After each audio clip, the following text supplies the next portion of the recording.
இறுதி சடங்கு நடத்தும் பறவையா? யாருக்காச்சும் உங்களுக்கு தெரியுமா?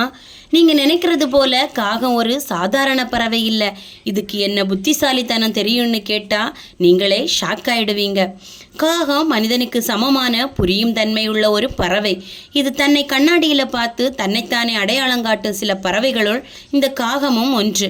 யாராச்சும் காகத்துக்கு தீங்கு செய்தா அது முகத்தை மறக்காம வச்சுக்கிட்டு அந்த மனிதனை பார்க்கும்போது கூட்டத்தோட சேர்ந்து தாக்குமா. அதனால காகத்தை கண்காணிக்கும் பறவைன்னு சொல்றாங்க.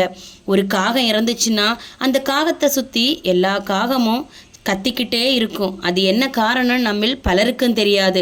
அது எதுக்காகன்னா இந்த இறந்த காகத்துக்கு மரண விழா செலிப்ரேட் பண்ணுவாங்க.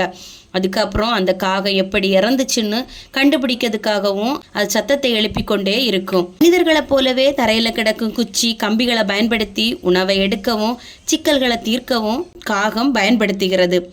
அதே போன்று 7 வயதுக்குட்பட்ட குழந்தையை விட ஒரு காகத்துக்கு ப்ராப்ளம் சால்விங் ஸ்கில்ஸ் அதிகமாக இருக்குன்னு ஆராய்ச்சியாளர்கள் சொல்லியிருக்காங்க. காக்கா என்று கத்துவது மட்டுமல்ல, ஒவ்வொரு கூட்டத்திற்கும் அது தனி ஒரு டயலாக் சிஸ்டமே வச்சுருக்காங்களாம். அதே மாதிரி நிலை மாற்றம், பூகம்பம், சுனாமி இதெல்லாம் வந்துச்சுன்னா காகங்கள் கரெக்டாக கணித்து அந்த நடத்தையை மாற்றுமா.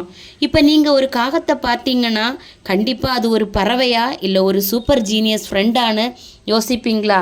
யாரெல்லாம் அப்படி யோசிப்பீங்கன்னு கமெண்ட் பாக்ஸில் கமெண்ட் பண்ணுங்கள்.